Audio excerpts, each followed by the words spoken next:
분이신데요. 네, 여러분들이 계셔서 우리 이쪽부터 여러분들 손들을 일일이 제가 소개드려야 될까요? 우리 김영희 자매님, 김명진 우리 형제님, 장효윤 형제님, 권희진 자매님, 김복희 자매님, 전말년 자매님, 김정현 자매님, 박순영 자매님, 그리고 우리 그렇죠. 최시은 우리 바이올리스트 하시는 자매님, 우리 전수연 형제님, 김성표 형제님이십니다. 참 너무너무 감사합니다. 이렇게 우리 교회에 잘 새 가족으로 잘 정착이 되셨습니다. 이 시간 우리 손을 벌려서 우리 환영하는 노래, 우리 축하하는 노래 부르도록 하겠습니다. 당신은 하나님의 언약 안에 있는 축복의 통로입니다.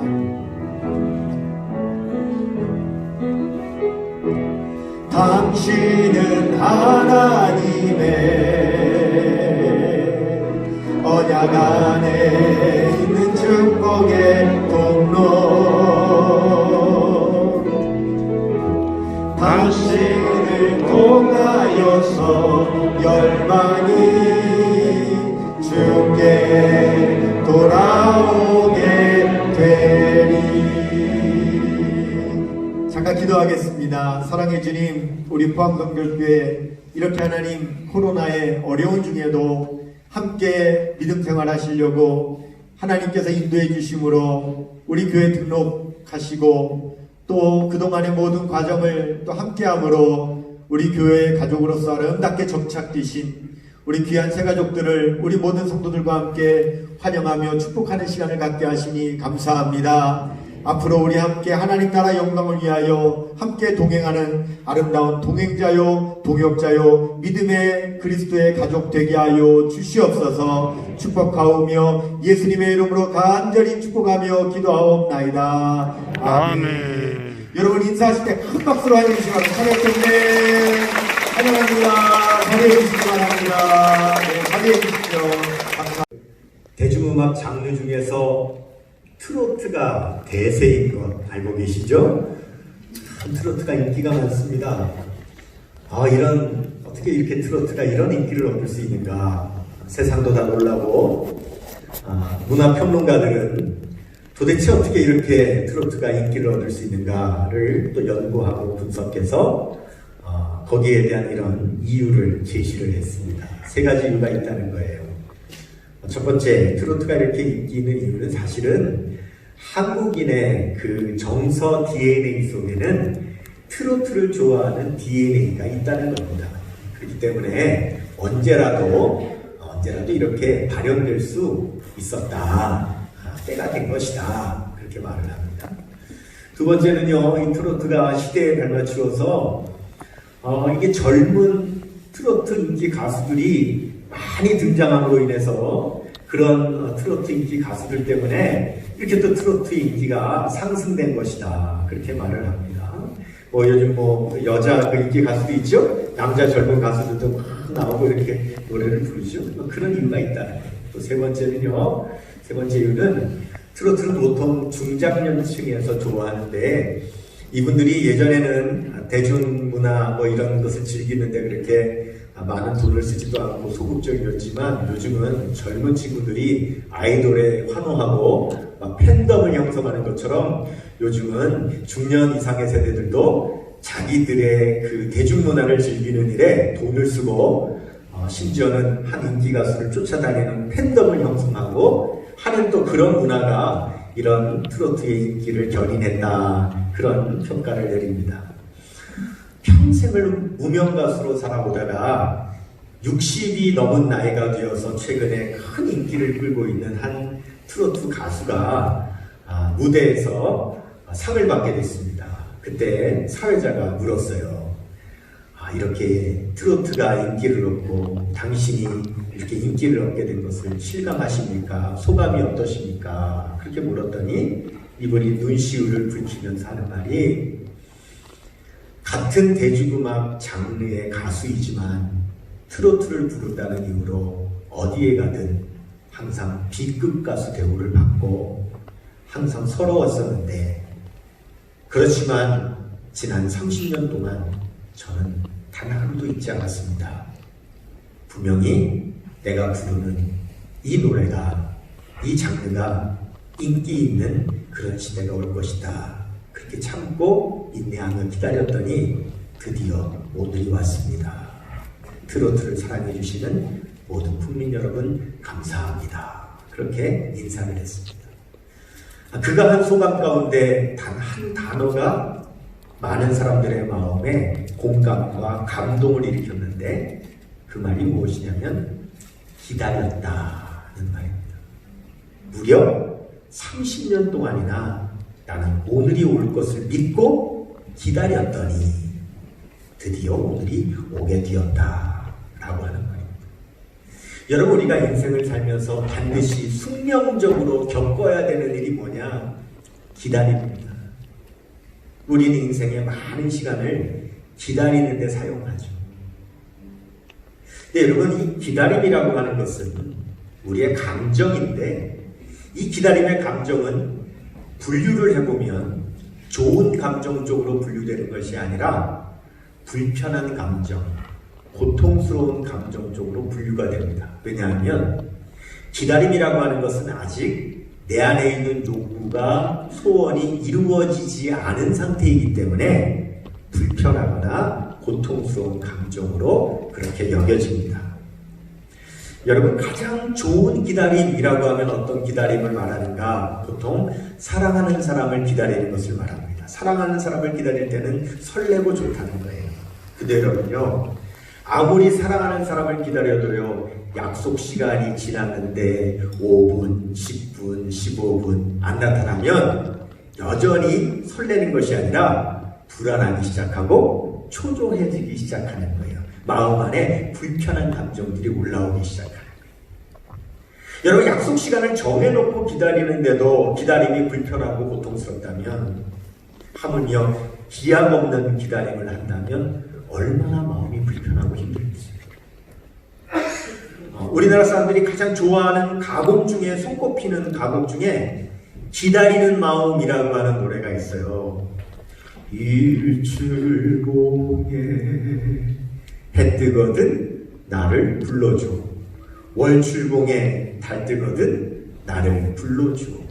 기다려도 기다려도 님은 오지 않고 빨래소리, 물레소리에 나는 눈물 흘렸어 라고 하는 노래입니다. 이 노래가 여러분 1951년도에 장일남이라고 하는 분이 전쟁통에 월남을 했어요. 혼자 내려왔어요. 또 북에 있는 가족들을 그리워하며 언제나 통일이 될까 하는 마음으로 기다리고 있는 그때에 그가 제주도에서 한 시를 듣게 됐어요. 한 시, 한자로 써있는 오래된 시를 접하게 됐어요. 근데 그 시는 제주도에 전해오는 한 전설적인 이야기를 시로 만든 건데, 이런 이야기예요. 제주도에 한 사랑하는 부부가 있었대요. 그런데 이 부부가 그만 어떤 일인지 헤어지게 된 거예요. 아내는 제주도에 남게 되었고요. 남편은 목포로 가게 된 거예요. 그런데 아무리 세월이 흘러도 남편이 돌아오지를 않는 거예요. 그래서 아내는 늘 일출봉에 올라가 남편을 기다리고요. 남편은 목포의 월출봉에 올라가 늘 아내를 그리워하다가 끝내는 만나지 못하고 둘 다 제주도와 목포에서 마음구석이 되었대요. 그래서 그 이야기를 시로 적었던 그 시를 듣고는 꼭 자기의 이야기를 한 것 같아서, 사랑하는 기약 없는 가족들을 기다리는 자기의 마음 같아서 그가 바로 이 기다리는 마음이라고 하는 노래를 작곡했다라고 그래요.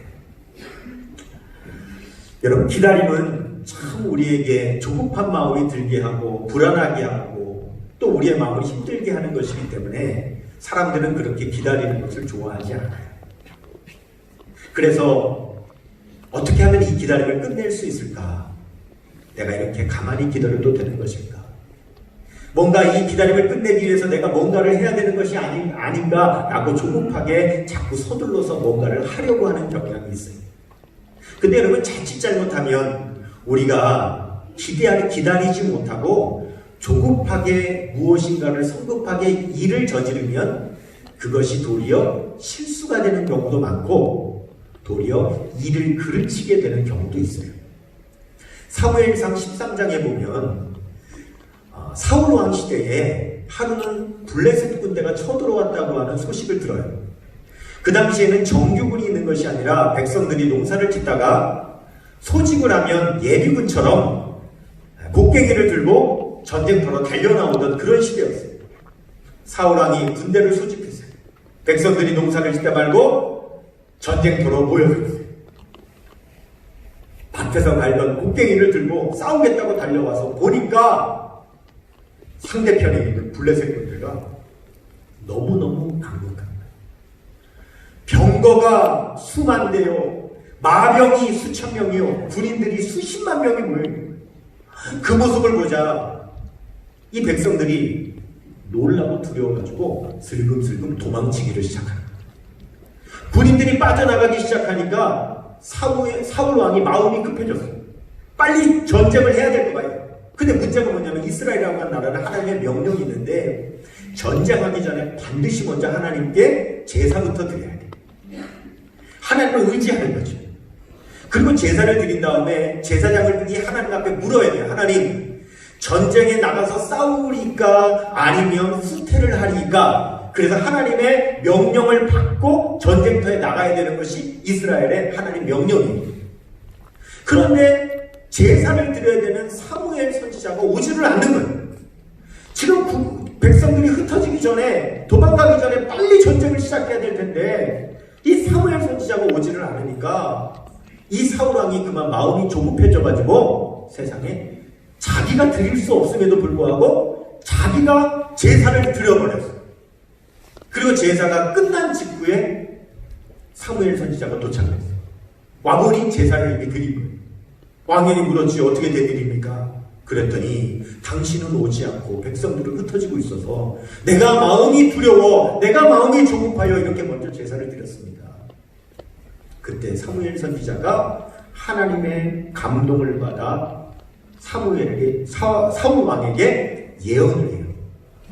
만일 왕이 끝까지 기다렸더라면, 하나님의 명령을 끝까지 지켰더라면 하나님께서 당신의 왕위를 대대에 이어지게 하실 텐데 당신이 하나님의 명령을 어겼기 때문에 여기서 당신의 왕의 대가 끊어지게 되었습니다.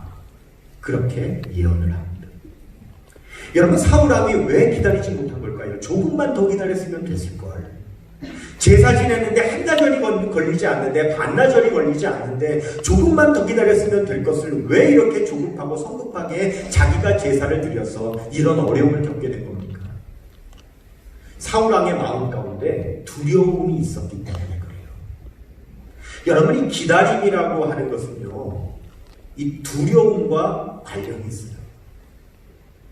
여러분, 우리 마음 가운데는요, 두려움이 있으면 잘 기다리지를 못해요. 오늘 시편 130편 보면, 오늘 시편 130편의 기자는 내가 지금 깊은 두려움 가운데 있습니다 라고 고백을 해요. 1절 보겠습니다. 시편 130편 1절 시작. 여호와여, 내가 깊은 곳에서 주께 부르짖었나이다.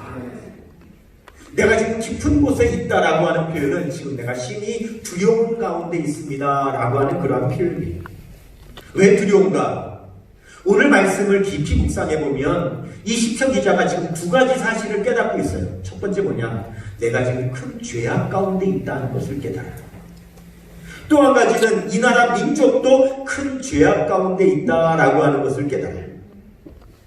근데 여러분, 이게 왜 문제가 되는가? 보세요.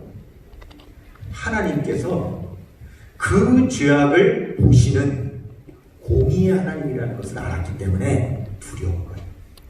2절, 3절 보겠습니다. 3절, 시편 130편 3절 시작.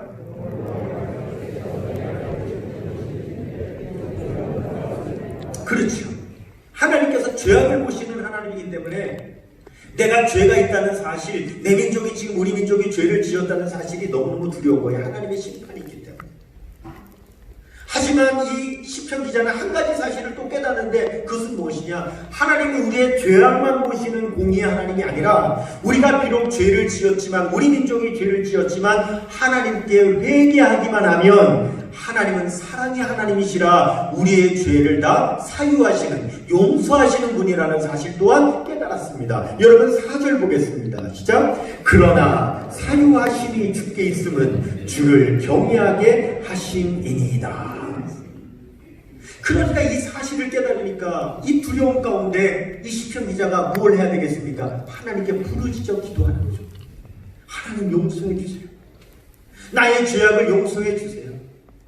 이 민족의 죄악을 용서해 주세요. 이대로 그냥 가다 보면 우리는 깊은 죄악의 구렁텅이에 빠져 멸망할 수밖에 없사오니 주님 용서하시고 구원해 주세요 하고 하나님 앞에 간절히 부르짖어 기도하는 거예요. 여러분 그러면 하나님께 응답을 원하고 하나님께 구원을 원해서 간절히 부르짖어 기도했다면 그 다음에는 뭘 해야 될까요? 기도했다면 뭘 해야 돼요? 기다려야죠. 하나님의 응답을 기다려야죠. 하나님의 음성을 기다려야죠. 하나님의 구원을 기다려야 됩니다. 여러분 성경에 보면 기다린다라고 하는 많은 구약성경의 히브리어, 신약성경의 헬라어 단어들이 있어요. 그런데 많은 단어들이 있는데 그 가운데서 여러분 이 기다린다고 하는 말의 국어 사전의 뜻은 뭐냐면 어떤 사람이나 어떤 때를 바라는 것이라고 되어 있거든요. 그래서 우리가 사람을 기다릴 때도 기다리고 어떤 때를 기다릴 때도 기다려요. 그런데 그럴 때는 다른 단어를 쓰고요. 하나님을 기다린다라고 할 때만 사용하는 기다린다라고 하는 단어가 있는데 그 히브리어 단어가 카와라고 하는 단어예요. 이 카와라고 하는 단어는 하나님을 기다린다라고 할 때만 사용하는데 이 카와에는 다른 두 가지 뜻이 더 있는데 첫 번째는 기다린다, 두 번째는 긴장한다, 세 번째는 희망한다 이런 뜻이 있어요. 이게 무엇을 의미하느냐? 우리가 하나님을 기다릴 때는요 어떻게 기다려야 되느냐? 긴장하고 기다려야 된다는 거예요. 왜냐하면 하나님께서 언제 응답하실지 모르니까요. 하나님께서 언제 찾아오실지 모르니까요. 그때를 놓치지 않게 하기 위해서는 뭐 하고 있어야 돼요? 긴장하며 기다려야 돼요. 그리고 또 한 가지는 분명히 하나님은요 좋으신 하나님, 우리의 아버지가 되시는 하나님이기 때문에 우리가 하나님을 기다리면 하나님은 반드시 내가 죄를 지었으면 용서하시고 나의 어려움이 있으면 해결하시고 나에게 가장 좋은 것으로 주시는 분이라는 사실을 우리는 희망하며 기다려야 된다라고 하는 그런 의미를 담고 있는 거예요. 그래서 이 카바라고 하는 단어가 기다린다라고 하는 말도 번역이 되지만 성경에서는 우리 한글 성경에서는 많은 곳에서 뭐라고 번역을 했냐면 앙망하다라고 번역을 했어요. 앙자는 우러를 앙자고 망자는 소망할 앙자예요. 망자예요. 그래서 우러러 하나님을 소망한다라고 번역을 했어요. 왜요? 하나님을 기다리는 것은 어떤 마음으로? 그렇죠. 긴장하지만 소망하는 마음으로 하나님을 기다려야 되기 때문에 앙망한다라고 번역을 했어요. 많은 성경 구절이 있지만 이사야서 33장 2절 말씀을 한번 보시면 같이 읽습니다. 여호와여 우리에게 은혜를 베푸소서. 우리가 주를 앙망하오니 주는 아침마다 우리의 팔이 되시며 환난 때에 우리의 구원이 되소서. 그랬습니다. 하나님을 기다리는 것은 이렇게 소망하며 우러러보는 앙망함으로 기다리는 거죠. 바로 이 시편 130편 기자는 하나님을 그렇게 기다리고 있는 거예요. 하나님을 기다리는 마음이 얼마나 간절한지 그는요 심지어 밤새도록 성을 지키는 파수꾼이 밤에 여러분 성을 지키는 게 얼마나 피곤합니까? 긴장해야지요. 그 다음에 앞은 안 보이지요. 눈은 부릅떠야지요. 그 다음에 피곤하지요. 졸립지요.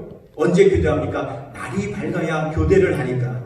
최소한 교대할 때까지는 내가 끝까지 지키고 있어야 되니까 긴장하며 성을 지킬 때에 빨리 아침이 와라.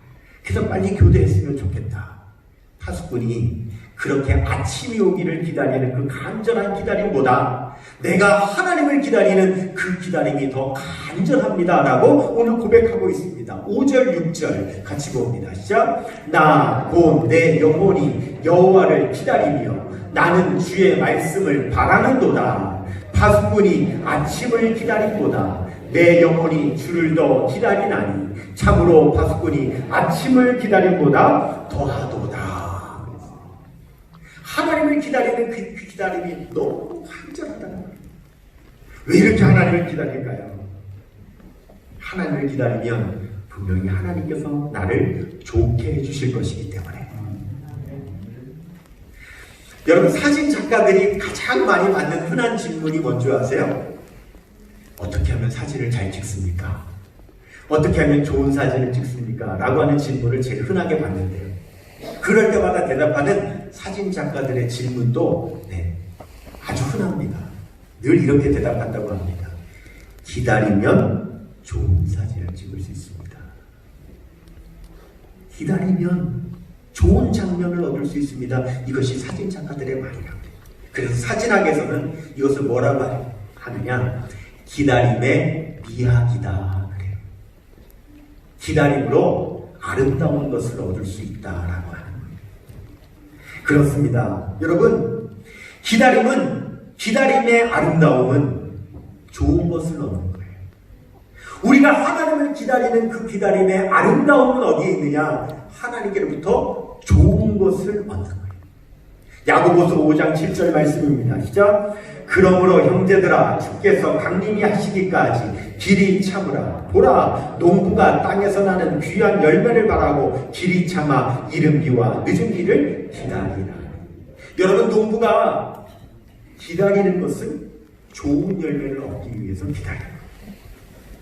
농부는 농부에게 있어서 기다림의 미학은 바로 좋은 열매를 거두는 것이 기다림의 미학이에요. 그렇다면 저와 여러분, 우리 그리스도인이 하나님을 기다리는 그 기다림의 미학은 무엇일까요? 방금 읽은 이 야고보서 말씀은 사실은 농부를 위해서 주신 말씀이 아니에요. 농부가 좋은 열매를 거두도록 기다린다고 하는 것은 비유에 불과해요. 원래 이 말씀은 어떤 말씀을 위해서 하기 위해서 주신 말씀이냐? 그 다음 야고보서 5장 8절 말씀을 보면요. 시작. 너희도 길이 참고 마음을 굳건하게 하라. 주의 강림하심이 가까우니라. 여러분, 우리가 영적으로 그리스도인으로 기다림으로 인하여 얻을 수 있는 가장 아름다운 것은 재림하시는 예수님을 만나는 거예요. 우리에게 기다림의 영성이 있으면 우리는 재림하시는 예수님을 어린 양의 그 혼인잔치에 참여한 신부로 우리가 거기에 참여할 수 있게 되는 거예요. 그래서 우리에게는 기다림이 필요해요. 우리에게는 기다림의 영성이 필요해요. 예수님 말씀하셨습니다. 성경에도 구구절절히 기록되어 있습니다. 예수님 오실 날이 얼마 남지 않은 마지막의 징조들이 지금 세상에 다 드러나고 있습니다. 처처의 지진과 기근과 전염병과 전쟁과 죄악과 악의 득세와 교회의 핍박, 이것이 마지막 때의 징조인데 지금 이 시대에 다 일어나고 있어요. 예수님 오실 날이 얼마 남지 않았어요. 그런데 예수님께서 오시기 전에 우리 그리스도인을 향한 시험과 유혹과 핍박이 있어요. 이제 마지막 남은 이 고비를 넘어서면, 이 핍박과 이 유혹을 참고 견디고 이겨내며 우리 주님을 기다리면 우리는 주님을 맞이할 수가 있어요. 그래서 우리에게는 기다림의 영성이 필요한 거예요. 세상의 수많은 지혜자들도요, 기다림의 유익을 가르쳤어요. 기다릴 줄 아는 것이 성공의 첫 번째 비결이다. 제인 메스터. 기다릴 수 있는 자에게 모든 것은 돌아온다. 라블레. 기회는 끈기 있게 기다리는 자에게 찾아온다. 롱펠로.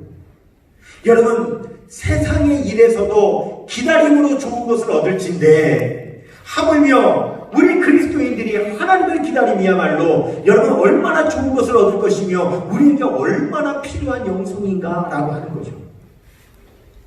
다시 오실 예수님을 기다리는 우리에게 반드시 필요한 것, 이 시대 저와 여러분에게 필요한 것은 바로 기다림의 영성인 줄로 믿습니다. 코로나가요 벌써 10달째 지속되고 있어요. 너무 코로나가 오래 가다 보니까 사람들의 마음이 점점 조급해지는 것 같아요. 점점 더 불안해지고. 거기다가 코로나로 모든 사람이 다 어려움을 겪지만 우리 교회도 너무 큰 타격들을 입어요. 그러다 보니까 여러분, 코로나 해결은 안 되고 교회도 어려우니까 교회도 점점 조급해지는 것 같아요. 자꾸 제가 볼 때는 교회도 마음들이 조급해지니까 뭔가 자꾸 서둘러서 이 코로나의 시대에 맞게 뭔가를 자꾸 하려고 하는 모습들이 보여요. 그런데 여러분, 여기서 한 가지 주의해야 될 것이 있어요. 뭐냐면 교회는 세상과 다르다는 거예요. 교회는 세상의 사고방식과는 달라요. 세상의 사고방식은 100% 자기 자신의 힘으로 스스로 하는 것이 세상의 사고방식이에요. 하지만 우리 기독교의 사고방식은 하나님이 살아계시기 때문에 그 살아계신 하나님께서 하나님의 백성들을 그냥 내버려두지 않을 것이라고 하는 그 믿음을 가지고 있는 것이 기독교적인 사고방식이에요. 그렇기 때문에 우리 예수님께서도 세상의 사람들처럼 초조하게 근심 걱정하고 염려하는 사람들 향하여 뭐라고 말씀하시냐면, 하나님께서 아버지가 되시는데 왜 염려하냐, 왜 초조해하냐, 왜 불안해하냐, 그런 건 다 이방인들이 하는 것이다. 하늘 아버지께서는 하나님의 백성들이, 하나님의 자녀들이 뭐가 필요한지를 다 아신다. 공중 나는 새를 보라, 들에 핀 백합화를 보라, 심지도 아니하고 거지도 아니하시만 그런 하나님께서 다 입히시고 먹이시지 않냐, 믿음이 적은 자들아 라고 말씀하셨다. 여러분, 정말 하나님이 살아계신다면 여러분, 우리는요 분명히 하나님께서 가만히 계시지 않으실 것이다.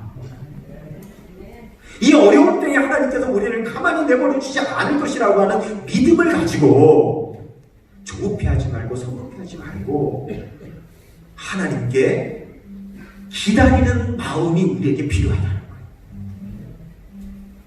그래 자꾸 서둘러요. 제가 볼 때 출애굽기에 보면 이스라엘 백성들이 출애굽했어요. 그런데 얼마 가지 못해서 앞에 홍해가 가로막혀 있네요.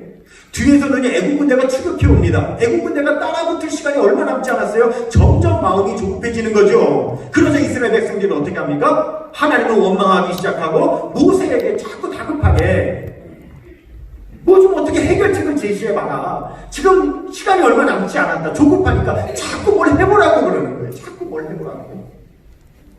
근데 여러분, 모세가 이스라엘 백성들에게 뭐라고 말합니까? 출애굽기 14장 13절 14절입니다. 자, 모세가 백성에게 이르되 너희는 두려워하지 말고 가만히 서서 여호와께서 오늘 너희를 위하여 행하시는 구원을 보라. 너희가 오늘 본 애굽 사람을 영원히 다시 보지 아니하리라. 여호와께서 너희를 위하여 싸우시리니 너희는 가만히 있을지어다. 무슨 말이에요? 하나님 살아계시잖아요. 살아계신 하나님께서 가만히 계실 리가 없으시잖아요. 그런데 왜 이렇게 조급하게 두려워서 내 힘으로 자꾸 뭔가를 해보려고 이렇게 자꾸 서두르냐는 거죠. 분명히 하나님이 살아계심을 믿는다면 우리는 하나님께 맡기고 기다릴 수 있는 기다림의 영성이 있을 때 우리는 세상과 다르고 세상과 구별된다는 거죠. 코로나도 마찬가지라고 믿습니다. 하나님께서 살아계시기에 하나님께서 가만히 계시지 않을 것이라고 믿고 조급하여 성급하게 일을 만들려고 하기보다는 지금 하나님을 향한 기다림의 영성을 더욱더 우리가 가져야 될 때인 줄로 믿습니다.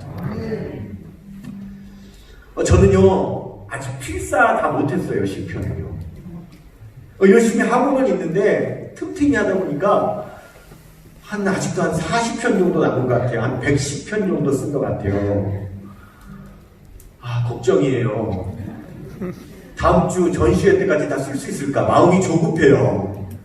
그런데요 더 큰 걱정이 있어요.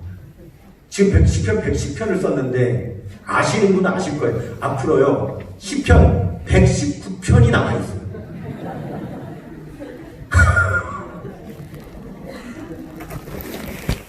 큰 산이 남아있어요. 시편 119편을 언제 써요? 근데 여러분, 제가 언뜻 이런 생각이 드는 거예요. 아니 우리가 언제 처음부터 전시회 때까지 마감하려고 쓰기 시작했냐. 그거 아니잖아요. 우리가 시간 맞추려고 쓰려고 했던 거 아니잖아요. 한 편을 쓰더라도 두 편을 쓰더라도 이 시기에 우리가 하나님을 더 깊이 묵상하려고 하나님께서 우리 교회에 시편을 필사하는 훈련을 시키신 것이 하나님의 깊으신 뜻이 있다고 생각이 돼요. 이런 어려운 때에 조급해하지 말고 더 하나님을 앙망하며 더 깊이 하나님의 말씀을 묵상하며 기다림의 영성을 가지라고 하나님께서 이 성경을 필사하게 하신 것이 아닌가 하는 그런 생각이 들어요. 왜냐하면 제가 체험했거든요. 제가 필사를 해보니까요. 제가 불안하거나 초조하거나 마음이 급하거나 그렇잖아요. 그러면요. 글씨가 달라져요. 글씨체가 달라져요. 아름답지가 않아요. 그러나 말씀에 깊이 들어가고 평안한 가운데 그렇게 여러분 성경을 쓰면은요. 글씨가 예뻐요. 달라요. 삶이 달라져요. 여러분 보세요. 이 세상에서 가장 지혜로운 사람이라고 불렸던 사람 솔로몬이죠. 솔로몬이 쓴 성경에 3권이 있어요. 잠언, 전도서, 아가서가 있어요.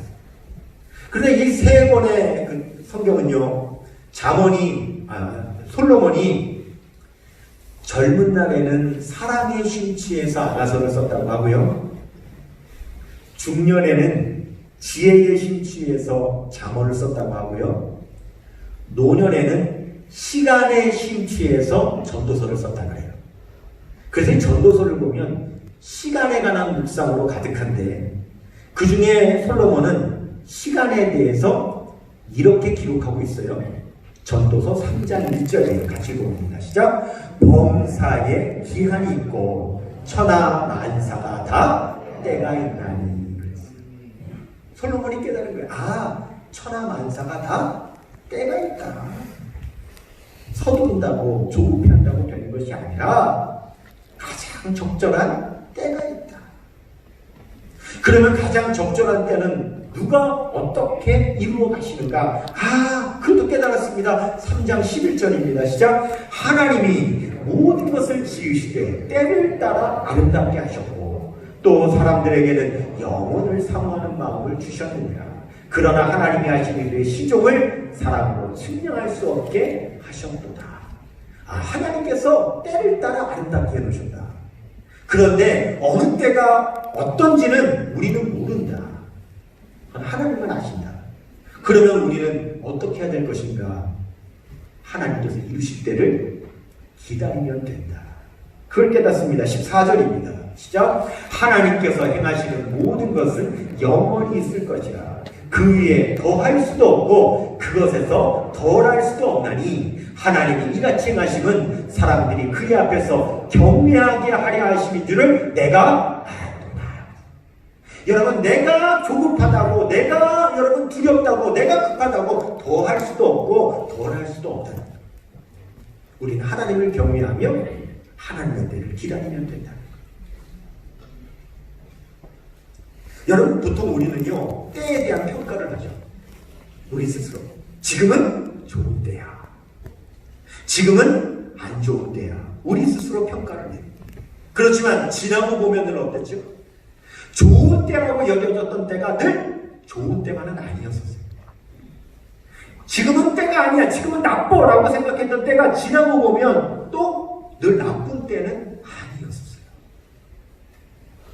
저는 서울에서 나서 서울에서 27년을 살다가 27, 12월 그 추운 겨울에 대한민국에서 가장 춥고 가장 골짜기, 산골짜기 마을인 대관령으로 가게 됐어요. 저를 아는 사람들이 다 못 가게 말렸어요. 왜 젊은 나이에 그런 데 가냐고. 가는가 아니라고. 뭐라 했냐면 가지마. 가면 못 나와. 그때 제가 그랬죠. 나오긴 왜 못 나오냐고. 한 2년만 있다가 목사한테 받고 다시 서울로 갈 거라고. 그런데 아니었어요. 20년 동안 못 나왔어요. 사실 그때 들어갈 때는 제가 너무 처지가 어려워서 그랬어요. 거기 아니면 나는 아무 데도 갈 곳이 없다. 대관령 산골짜기 오지로 들어가는 것 외에는 내 처지가, 내 때가 지금 그럴 수밖에 없다고 생각했었어요. 가장 좋지 않은 때라고 생각했어요. 그런데 세월이 지나고 보니까 하나님께서는 그때만을 보시고 그때를 세우신 것이 아니셨었더라고요. 그때는 그때를 새로운 시작으로 하나님께서는 그 다음의 과정들을 하나님께서는 이어가시기 위해서 하나님께서는 저를 그때로 만드셨던 것이었어요. 여러분, 때를 따라 아름답다라고 하는 말씀이 있는데 여기서 아름답다라고 하는 말은요, 히브리어로 야페라고 하는 말인데 하나님께서 때를 아름답게 하셨다라고 할 때 이 아름답다는 말은 다른 말로 번역하면은요 안성맞춤이라는 말이에요. 여러분 보세요. 우리가 옷을 입잖아요.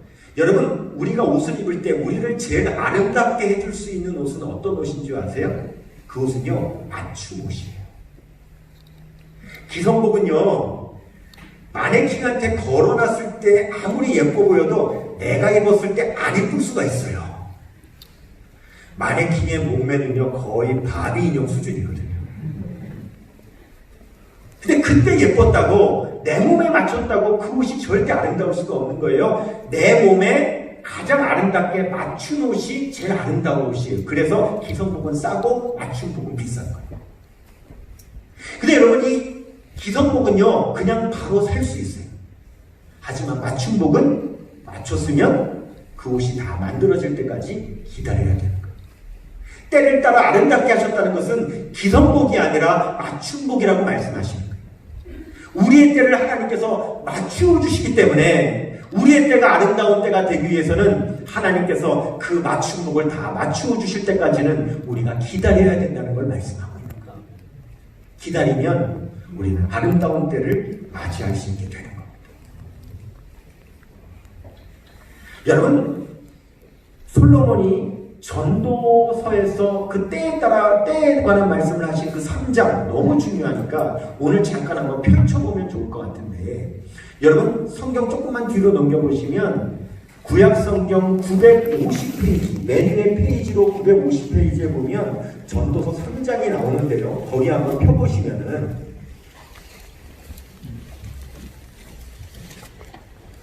전도서 3장 1절에서 범사에 기한이 있고 천하만사가 다 때가 있나니 그러셨죠? 그렇게 말씀하시면서 사람들이 경험하게 되는 각각의 때를 계속 나열하고 계시는데요. 여기 보시면 2절부터 보시면 날 때가 있고 죽을 때가 있고 심을 때가 있고 뽑을 때가 있고 죽일 때가 있고 치료할 때가 있고 헐 때가 있고 세울 때가 있고 이렇게 나오죠? 그런데 우리는 이 때를 볼 때에 분명히 이 때에서 사람들이요 평가하는 때가 있어요. 4절을 보시면 울 때가 있고 웃을 때가 있다 이렇게 나왔어요. 여러분 보시면 어느 때가 좋은 때고 어느 때가 나쁜 때예요. 보통은 울 때가 나쁘고 웃을 때가 좋다고 그래요. 또 슬퍼할 때가 있고 춤출 때가 있다고 하는데 보통 춤출 때는 좋을 때라고 생각하고 슬퍼할 때는 안 좋을 때라고 생각을 해요. 그런데 하나님은 뭐라고 말씀하시냐면 어떤 때든지 그 때 속에 다 아름다운 걸 넣어놓으셨다고 하셨어요. 그래서 우리는 좋은 때는 취하려고 하고 우리가 싫은 때는 자꾸 피하려고 그래요. 그러나 인생이 절대 그렇게 되지 않아요. 아무리 내가 원한다고 해서 좋은 때만 살아갈 수 있는 것도 아니고 아무리 내가 싫다고 해서 나쁜 때를 피할 수 있는 것도 아니에요. 우리는 모든 때를 다 겪어야 돼요. 그런데 알고 보면 하나님 입장에서 보면 하나님의 관점에서 보면 사실은 우리의 관점과는 다르게 우리의 평가와는 다르게 하나님은 모든 때마다 사실 그 안에 아름다운 것을 넣어놓으셨다. 우리가 어느 때를 만났든지 간에 그때에 하나님을 의지하면 하나님은요 우리가 생각할 때는 슬픈 때든 안 좋은 때든 간에 하나님은 그때도 아름답게 하실 수 있는 분이라는 거예요. 그래서 여러분이 이 말씀에 보면 한 절에 꼭 4개씩 반복이 됩니다. 때가. 그렇죠? 보세요. 무슨 때가 한 절마다 4개씩 있어요. 그래서 같은 종류 4개씩 해가지고 몇 절로 묶어놨냐면 7절로 묶어놨어요. 그래서 총 때가 몇 개 나오냐? 4, 7, 28, 28개가 나와요. 그러면 왜 이렇게 묶어 놓으셨느냐? 여러분 먼저 한 절에 4개씩 묶었어요. 4라고 하는 숫자는 땅의 숫자예요. 봄, 여름, 가을, 겨울, 동서남북. 땅을 가리키는 숫자가 4예요. 7이라고 하는 숫자는 완전수예요. 하나님께서 완전히 이루신다는 숫자예요. 그래서 왜 4, 7, 28이냐? 하나님은 이 땅에서 이루어지는 모든 때를 다 완전하게 이루시는 분이시다 라고 하는 의미에서 4가지씩 7개를 묶어가지고 4, 7이 28개를 만들어 놓은 거예요. 여러분, 그러므로 오늘 시편 기자가 나 자신도 깨달았기 때문에 하나님을 그렇게 사모하고 기다릴 뿐만 아니라 우리의 모든 사람들은 다 이렇게 하나님의 사모함을 기다리며 살아가야 된다고 그렇게 이 시편 130편을 선포하며 마무리를 하고 있어요. 시편 130편 7절에서 8절 읽겠습니다. 시작. 이스라엘아 여호와를 바랄지어다. 여호와께서는 인자하심과 풍성한 속량이 있음이라. 그가 이스라엘을 그의 모든 죄악에서 속량하시리로다. 아멘. 저는 이 기다림의 영성을 묵상하면서도요, 이 안에 정말 기독교의 기본 진리가 또 다 담겨 있구나라고 하는 걸 깨달았어요. 믿음, 소망, 사랑의 이 기독교 기본 진리가 기다림의 영성 안에도 들어있어요. 첫째, 여러분, 하나님께서 살아계시고 반드시 우리에게 응답하신 것을 믿어야 기다릴 수 있어요. 여러분, 믿음이 기다릴 수 있게 만드는 거예요. 두 번째, 내가 기다리면 반드시 하나님은 우리에게 좋은 것을 주실 것이다. 내 삶의 아름다운 때를 만들어 주실 것이라고 하는 소망이 있을 때 하나님을 기다릴 수 있어요. 세 번째, 하나님을 사랑하니까 하나님을 간절하게 기다릴 수 있는 거예요. 파수꾼이 아침을 기다림보다 내가 더 하나님을 기다릴 수 있는 것은 내가 하나님을 사랑하니까 하나님을 기다릴 수 있는 거예요. 지금은 어느 때보다도 기다림의 영성이 필요해요. 주변에서 들리는 불안의 소리들에 두려움과 조급함으로 서두르지 말고 하나님을 더 깊이 앙망하는 기다림의 영성으로 하나님께서 아름답게 이루시는 때를 맞이할 수 있는 우리 모든 성도님들 다 되시기를 주님의 이름으로 축원합니다. 우리 모두 자리에서 일어나셔서 오늘 말씀을 생각하며 우리도 찬양으로 주님 앞에 고백하겠습니다. 주님의 시간에 그의 뜻 이루어지기 기다림. 하루하루 살 동안 주님 인도하시니 주 뜻 이룰 때까지 기다림.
우리들의 모든 것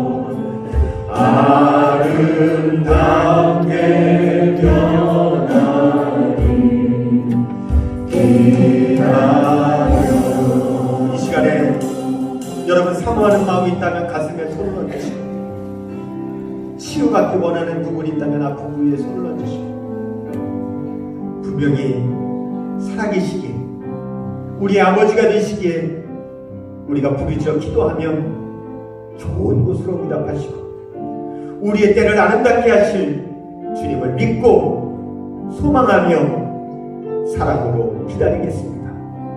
우리에게 그 기다림의 영성을 허락하여 주시고 우리는 연약하여 오래 기다릴 힘이 없사오니 주님 속히 응답하여 주옵소서. 그렇게 간절히 기도하겠습니다.